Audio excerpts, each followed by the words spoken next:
Hello, Tom Lavecchia here with a very special edition of the Armchair NBA. Today we have a prestigious guest, literally one of the top experts of all things Cosa Nostra Mafia, international author, over 30 books, best-selling, a professor, author of Bad Blood that was on Netflix. If I were to talk about his accomplishments, we'll be here till next Thursday, the following week. Antonio Nicaso, welcome to the Armchair. Welcome back to the Armchair NBA. How you doing today? You're so kind, Tom. It's always a pleasure talking to you. It's pleasure is all mine. So we're going to jump right in. Obviously, in the news, we were going to Antonio Senor Nicaso was going to come back on, but we kind of expedited a little bit. I was at the park. He said I can come on. I literally ran home. So we're going to jump right in and talk about some recent events. We had, a gentleman, Leonardo Rizzuto, who was shot at, who's allegedly involved with the Cosa Nostra in Canada. Can you tell us a little bit about him and give maybe some of the backstory? Yeah, Leonardo Rizzuto is the son of the late Montreal Mafia boss Vito Rizzuto. He's a lawyer. He was a few years ago involved in a important police operation, but the court decided to exclude the evidence seized from the office of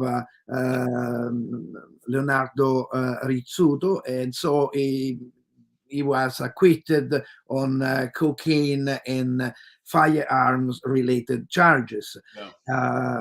Recently, there was some kind of speculation that he and the son of another senior member of the Rizzuto crime family were at the top of the organization. But it's just a speculation. He's a lawyer in good standing.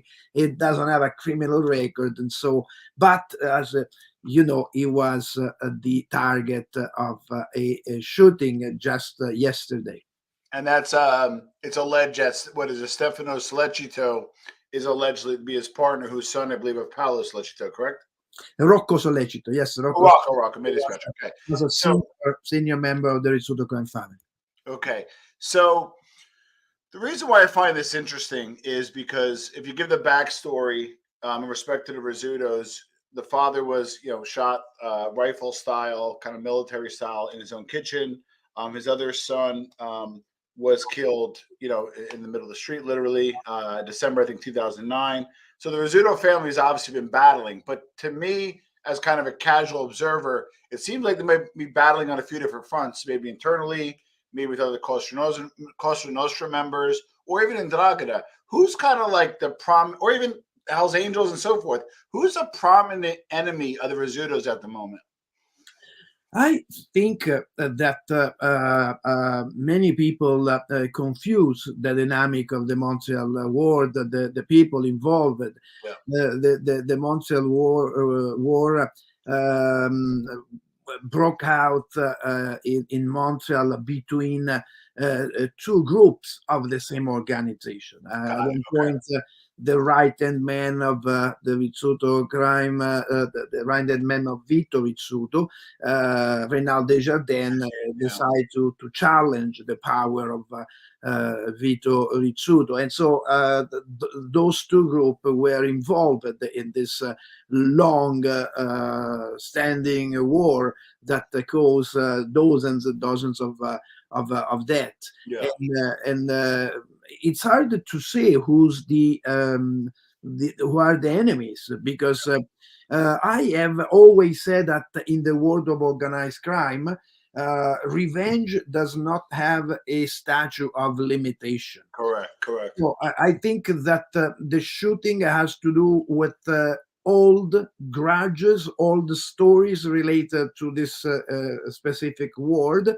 Another possible explanation is linked to the access of the so-called book. And the book is the list of people who pay protection money to the old guard of the Montreal Mafia. Now, perhaps Leonardo Rizzuto inactivity. Many people told me that in the last few months he was not very active, and so probably his inactivity in recent times has stirred up some appetite in people who were once loyal to him, or at least loyal to his father. So in this case, the attack could also be supported by members of other criminal organizations, and because it's very difficult to believe that someone on an individual base is challenging the son of the late Vito Rizzuto. Correct, correct. Well, that's why it fascinates me about specifically the Canadian Cosa Nostra landscape, because a lot of different machinations and players. But one of the things I have to look at, and I'm just giving my opinion, is I saw like 6 shots highway style, and I'm just giving you my opinion. You're the expert. If it was in Dragada, they would, I think, did it differently, and they're getting him right. If it was the Hells Angels and a gang, I think it would have been done differently. To me, it kind of feels a little bit more of an internal strife, maybe a poorly executed hit. You, as the expert, what do you think? No, I think your guess is as good as mine, because Yeah, this is a moment when really we can only speculate, and guessing game is yeah, true. unproductible in this case. But I think that the two possible scenario are an internal struggle, like you said. If that's the case, it has to do with previous wounds that never heal, Yeah, and if it's a new challenge, has to do with someone who was a member of the same organization and now is challenging the old guard with the support of another criminal group, and I think a criminal group mostly based in Quebec, but it's only speculation, Tom. so one of the things that so I was gonna you'll appreciate this, I believe. I was gonna say, hey, and I was gonna reach out to you. That's why I did. I'm like, I want to do a little more on Canadian Cosa Nostra, the Canadian landscape. And there was like a hit a few months ago, whatever it was. I'm like, oh my god, I need to cover this. And then I heard there was another one, and then like another one. Like it's not a daily thing, but it's fairly common that a lot of Italian gentlemen are kind of going either way, and it just seems there's from the macro level, are they fighting over the cocaine trade? Is it the new fentanyl, like as he talked about in Bad Blood? Is it the construction? Give me the macro view of whoever these players are. What are they fighting for, Signor Picasso? Okay, Canada now is a perfect place to produce synthetic drugs, Yeah, because the port of Vancouver help many criminal groups to import from China the chemical precursors, the yeah, ingredient that they need to produce synthetic drugs, methamphetamine, but most of all fentanyl. yeah, Is a perfect place to invest money because of Canadian lenient legislation against money laundering. yeah, It's a perfect place, a transit place to move any kind of drugs from north to south. yeah, So, meaning New York and many other places that you can reach through the Great Lakes, yeah, uh, and and and and uh, and it's a perfect place if you avoid violence, yeah, because in Canada no one really care about organized crime, and you won't see any complaint. The only complaint is when you see blood on the street. Nobody said, "Oh, there are people investing money in Canada. There are people doing this, people doing that." No yeah, one is complaining. Politicians continue their long-standing sleeping on this issue. They won't do anything, and so the only variable that could create a little bit of turmoil is violence. yeah, And so violence is what eventually will trigger a reaction in the Correct. street. And in Canada, people used to say that if Montreal sneeze, Toronto gets sick. Oh, yeah. So, I think that there are so many illegal activities Right. that now are very profitable. Like, for example, illegal betting or gambling. Gambling is a fantastic source of income with less risk compared to drug trafficking. And Correct. now they move from the traditional house gaming to chat rooms, private rooms in some websites that with a server in Belize, in Malta, and many other places that never will cooperate with the international investigation. Narcotics of any kind. As soon the Sinaloa cartel moved to Canada through British Columbia several years ago, and they are shipping cocaine and provide cocaine to everyone. And what the police is noted that the street gangs, criminal groups are moving from big city to smaller community because they are spread all over the place. Yeah. So practically, they have access to to any kind of commodities. So Canada is the perfect place if you avoid violence, if you avoid to attract attention from media and police officer. You're completely fine because Canada is the best country in terms of lenient legislation, completely absence of political will in the fight against money laundering or organized crime. Violence is the only variable. Interesting. And there's no RICO. All right. So if you could, I want to take a step back for a second because Vito Rizzuto, I believe, because I'm from New Jersey, and a lot of people that watch, you want to talk about the five families, that kind of stuff.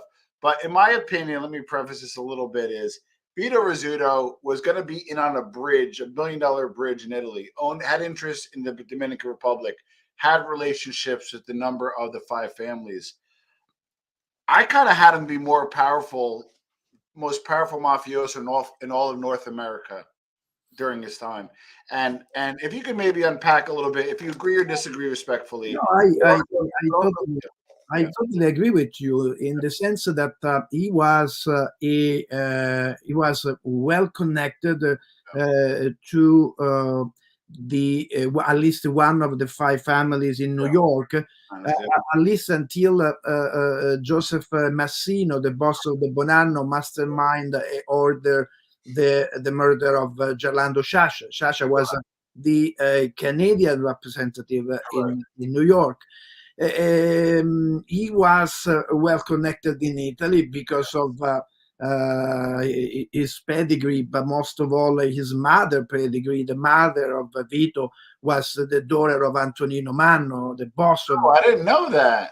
Cattolica Eraclea. Yes, the mob pedigree is coming from the mother, not from the father. Well connected, as you said, with the drug traffickers in Venezuela, in Colombia, in Latin America. So capable to invest money worldwide. And so he really was capable to communicate in five languages. Correct. So he was really the modern version of an organized crime boss.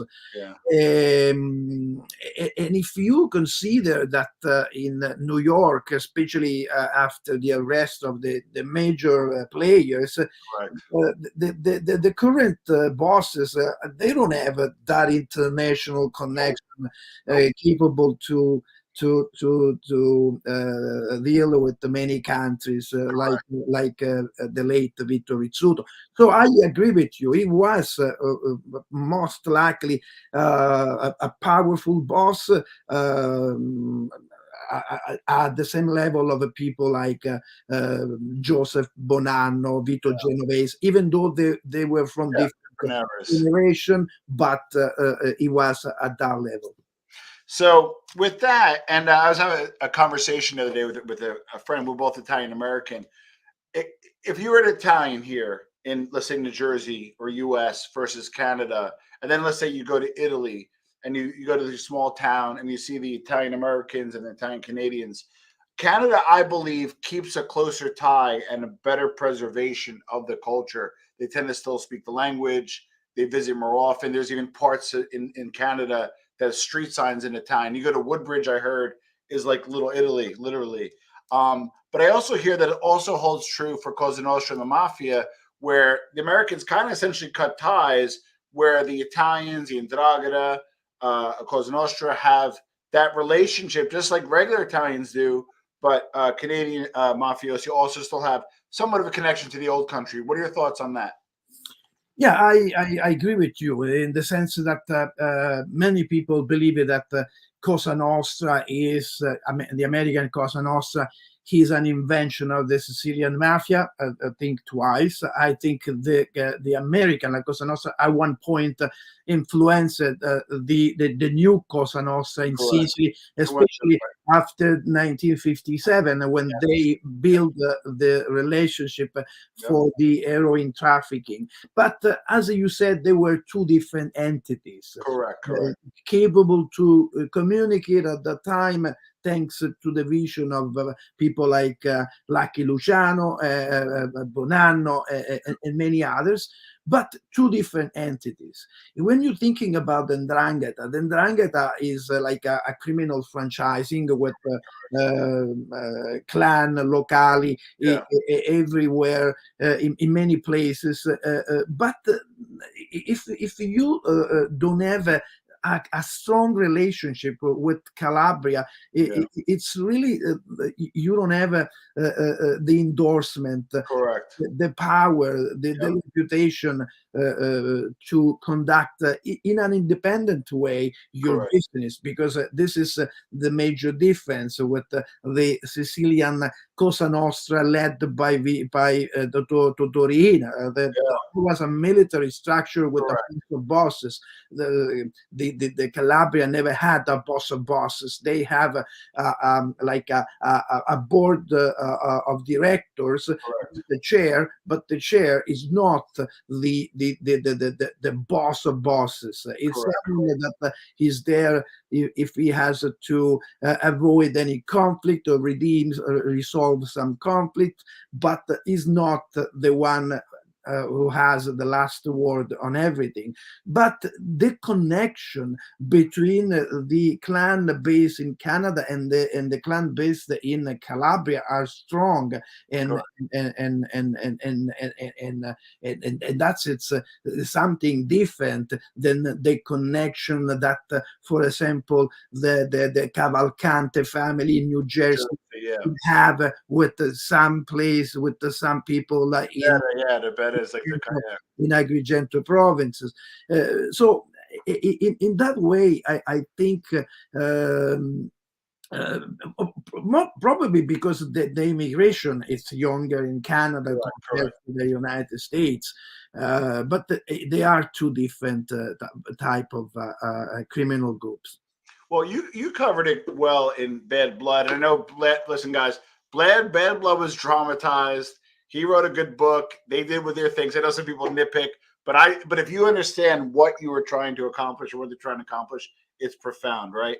So where do you think, because I think you said this in our interview, or I saw it in one of your other interviews, I believe you felt that the 'Ndrangheta clans outside of Calabria, Canada may not only be the strongest, but also may be somewhat independent. Did I recall correctly, or did I hear it differently? No, I don't think. I think that was a wrong interpretation by some Italian investigators. Okay. When they thought that the 'Ndrangheta in Toronto was more powerful than the 'Ndrangheta, for example, in Salerno. I don't think so. I think it's the other way around. But of course, when you're thinking about the 'Ndrangheta and you're thinking about the international ramification, Canada is a stronghold. Mm. Canada, it's really a place where the Ndrangheta has a solid and a strong presence. If I have to identify another country, I would say Germany Yes, in Europe, that's Australia, very obviously, yeah. but then they really have at least a presence in a presence in at least 50 countries around the world. So we have to also clarify that when we say Ndrangheta, it's not like one Yeah, kind of famous organization structure, yeah. with one boss, as I said, but many families, many groups that they use the same ritual, the same rules. Yeah, They collaborate, they work together. Sometimes they fight, but it's like an umbrella term. And also it's an organization that is now very powerful, very rich, because they control a large portion of the international drug trafficking coming from Latin America to Europe. yeah. Now, one of the things that make the Canadian landscape strong and the American weak is the use of informants. In the U.S., respectfully, they're lining up versus Canada. And I have my opinion, but I want to hear yours. Obviously, you said the landscape is pretty fair in terms of like penalties, but give us outside of penalties, why is there less informants in your opinion? But I think it's a different type of legislation. When you're thinking about Canada, you think about the RICO Yeah, statute, Rico, yeah, yeah. I guess it is. Yeah. and it's very tough legislation.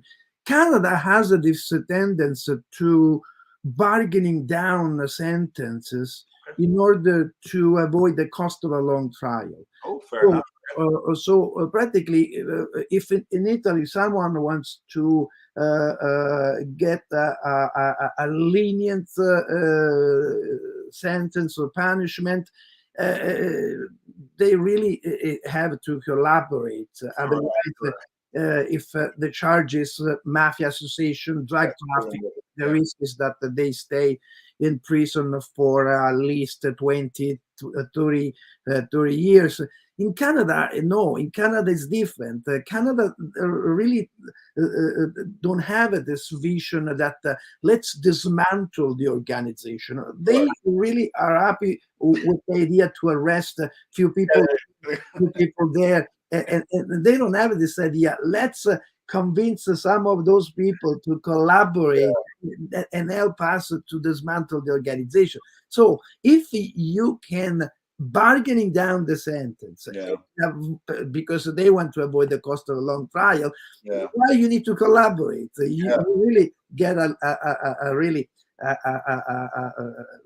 I remember a drug trafficker charged for the importation of 2,000 kilos of cocaine.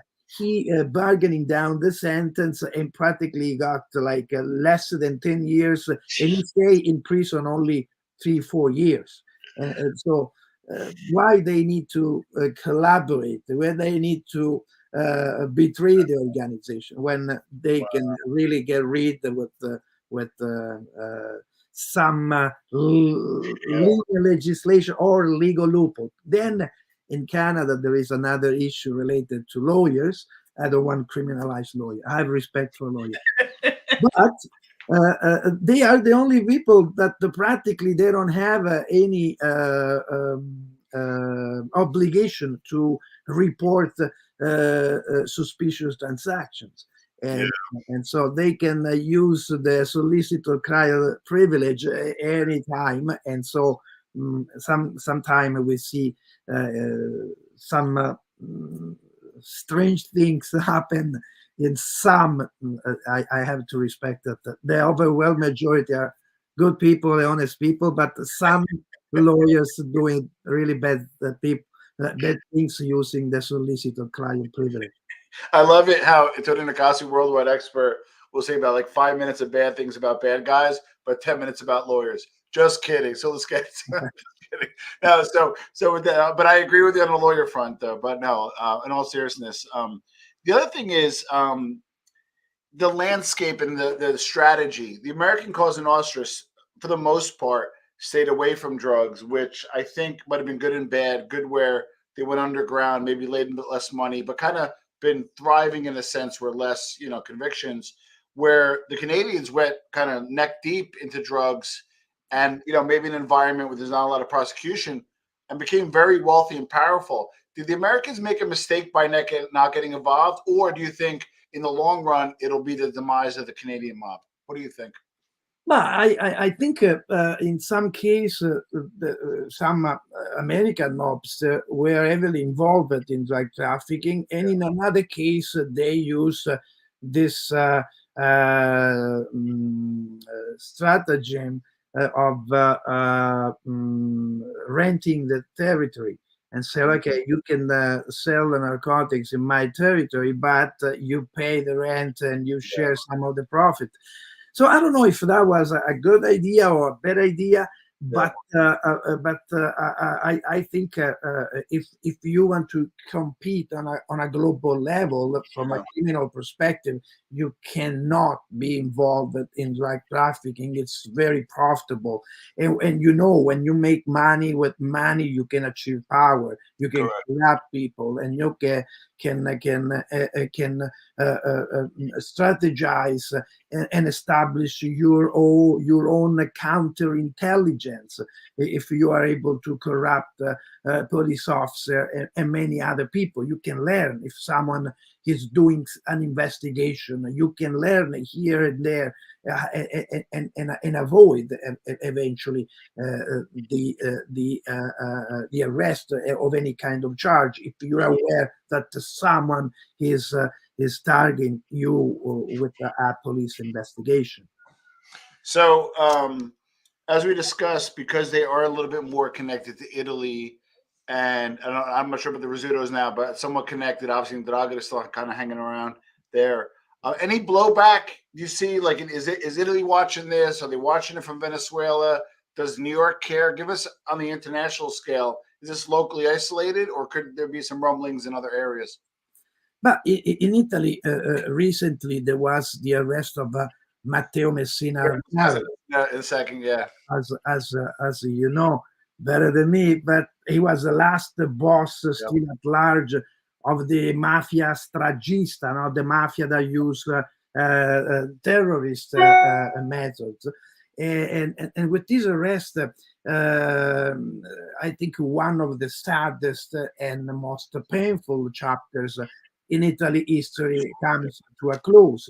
So Matteo Messina Denaro belonged to a group that had decided to challenge the state by killing magistrate, police officer, politician. And that was the perfect moment for the 'Ndrangheta to put together a great strategy and to move it to the next level, to invest the ransom of kidnappings and to establish international connection. Of course, I'm a little bit reluctant to say that the Syrian mafia is dead. No, I think it's not dead. It is just returning to what it has always been. Because an organization that moves under the radar and seek to find support in society among politicians, businessmen, and professionals is the one that succeed, the one that is able to move forward. So I think that in this moment, the Calabrian Mafia is, of course, the most powerful mafia based in Italy with international ramification, but the mafia is returning to the old strategy, the strategy to move under the radar, to develop strategy underground and rebuild the connection with the politician, businessmen, and professionals, because that's the backbone of the mafia power. The Camorra, it's more based in Naples, is more kind of a gangsterism with some exception. They are heavily infiltrated the construction industry in many regions of Italy. They Yeah. have some international connection. And then now there is a new emerging mafia. It's not really new, but it's new because only now the government is paying attention, and it's the mafia from Foggia, from Apulia. Yeah. The mafia foggiana is very violent, Yep. very strong, very powerful, and uh, and and um, and this is practically the more the most powerful criminal organization. But also you have to deal with the Nigerian Yeah. cult, Black and, Axe and and many other, the Albanians that are very powerful now. The Albanian gang, they yep. work strongly. They are strongly connected to strong connect to the Ndrangheta, especially in the international drug trafficking. They have a strong base in Ecuador, and from Ecuador they move a shipment of cocaine through the Pacific route, and then cross the Panama Canal, and going towards Europe. So Africa is very important because there are places like Kenya with the strong presence of the Ndrangheta. They target Australia Yep. because who is capable to send narcotics like synthetic drugs, cocaine to Australia. It's like eating the jackpot, because a gram of cocaine in Australia costs $350. So you can really make a lot of money if you are able to send drugs. And Canada is doing that from Yeah. the Vancouver port. They were able to seize in Australia 2 huge shipment of fentanyl, and they bought shipment the parts from the Vancouver port. Wow. So when I interviewed you the first time, I said if you could have dinner with anybody dead or alive, in that life, you said Matteo Massimo Dinero. So, what were your thoughts about him being arrested? And did you call Nicole up and say, "Hey, can I set up a lunch?" No, it's really the end of a painful chapter for Italy, and he was the last bosses of the Corleonesi. Correct. Correct. And the fact that he was the boss, he stayed there, even though in some moment of his life he traveled in other countries. But Correct. the idea that he stayed there because he was well protected there, he was well connected, and that's what the mafia is all about. Because if we tended to believe that the mafia is just a bunch of violent people, I Yeah. think we miss the entire picture. But Matteo Messina Denaro was one of those boss, well connected, and so he was able, like Dottore Ina, Bernardo Yeah. Provenzano, to avoid the arrest for a long time, like 30 years. Now, I don't have any hard evidence, but as a kind of a strategist myself, I feel that the Ndrangheta and other groups are starting to plant some flags here in the U.S. because the market is so big. And don't get me wrong, the Sinaloans control the drug trade, but they're happy. They're business people. They probably have relationships already. I got a feeling Italian organized crime groups, whether from Canada or from Italy, I believe are going to enter the U.S. market because it's so robust. They just really need to be involved, maybe the importation, some of the diversion, because there's local people they could easily sell to. What do you think is going to happen in the U.S. market, in your opinion, maybe in terms of Italian and Canadian Italian organized crime? You are absolutely right. The Ndrangheta is now heavily present in the United States. The United States was the first destination of the Ndrangheta in the late 1800s. And then they move to Canada, then to Australia, But now, what investigators, police officers are telling me that they see an increasing presence of Ndrangheta, but not necessarily from Canada. Okay, they are connected with Ndrangheta in Canada, but with people that are coming from Italy, or people that are still that was already in the United States, but the United States, he is, I think, is the next stronghold of the Ndrangheta, because we see an increase of presence in the United States. As you said, it's a big market.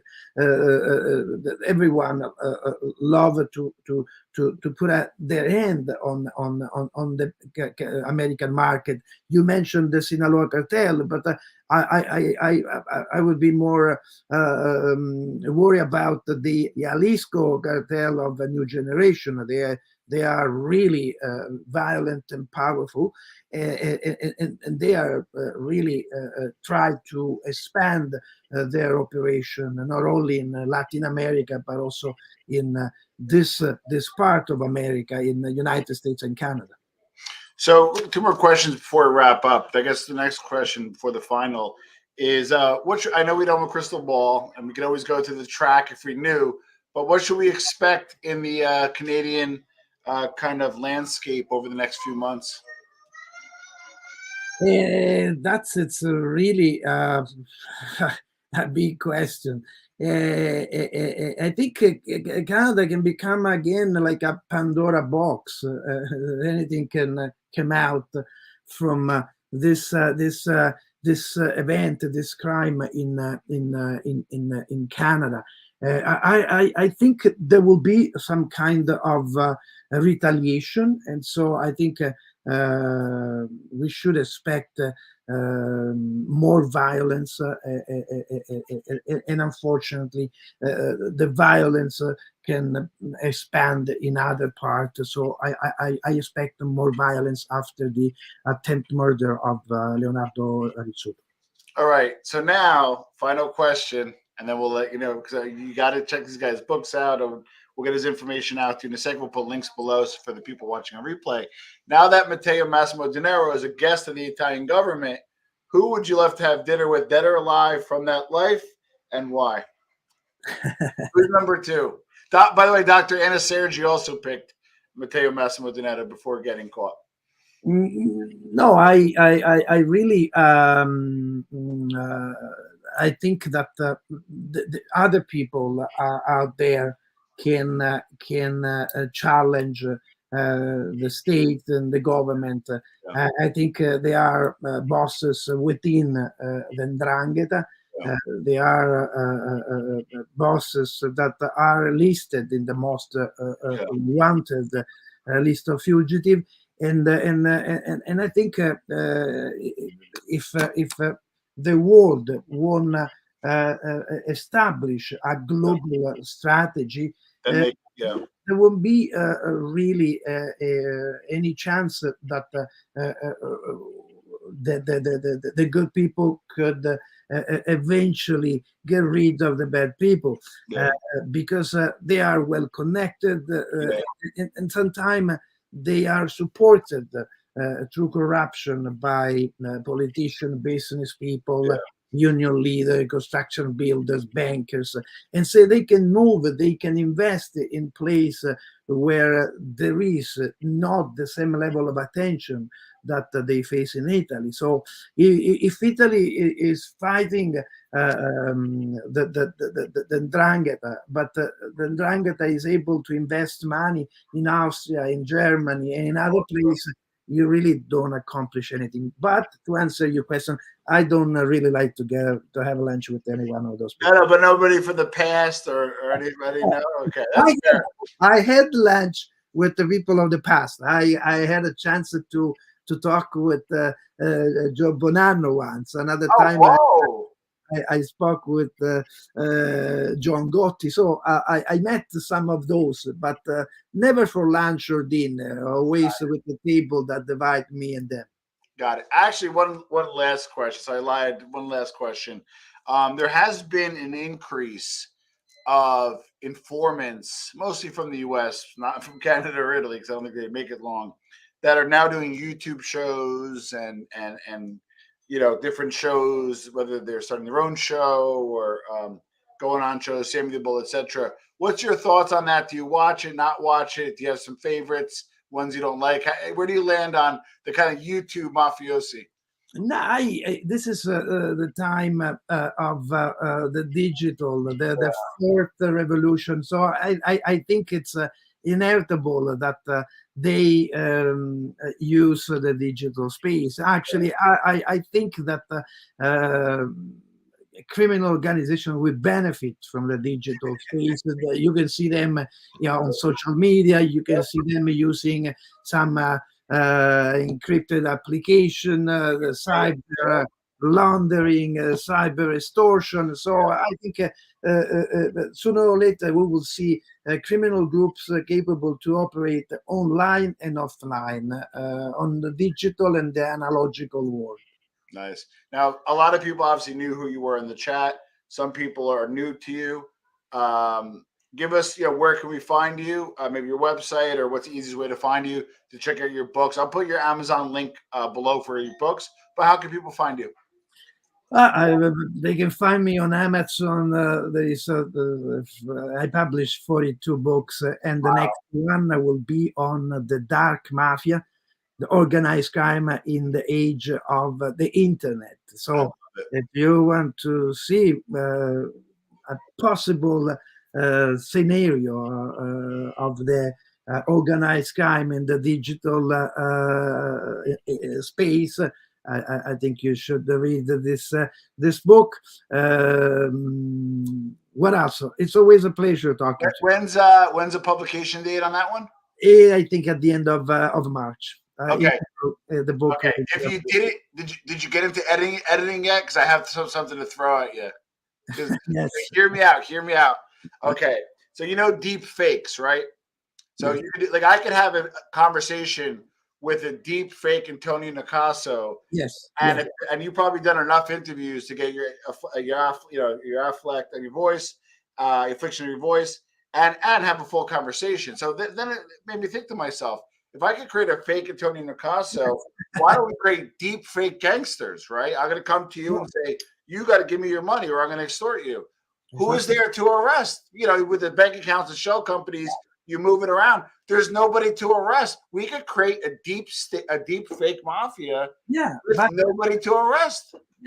Imagine what happened with the so-called metaverse. Yes, where you can have an avatar represent you in a meeting, in a virtual meeting, and so four people can talk and through four avatars making a deals. And how can you deal with that consequence of that agreement? The real guy never left his premises, his home. So it's really a challenging scenario, and I think law enforcement are investing to cope with the new challenges. I love it. Sir Nicasso, please be in touch. Thank you so much for your time, and thank you so much for being on the Armchair MBA. Thanks, Tom. All the best. Ciao, ciao. Okay, wow, that was a good one. He's a good man. I was very happy to have him on. I'm going to wrap it up. Frank and I may come on a little bit. Frank, I'm going to drop the link again if you're available. If not, we'll do it later tonight because there's a lot to unpack here. This guy's a whale. I mean, Ali could back me up on this. This guy is an expert. I say there's four experts. Antonio Nicasso, Dr. Anna Sergi. Anna Sergi interviewed a Mobsters Inc. if you haven't seen it. John Dickey, who I just interviewed.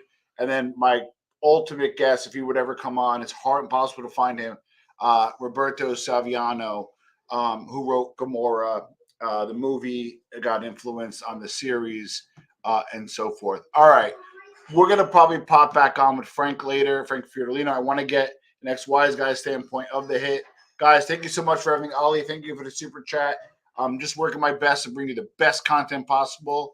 And I want to thank, again, Senor Nicasso for coming on the Armchair MBA.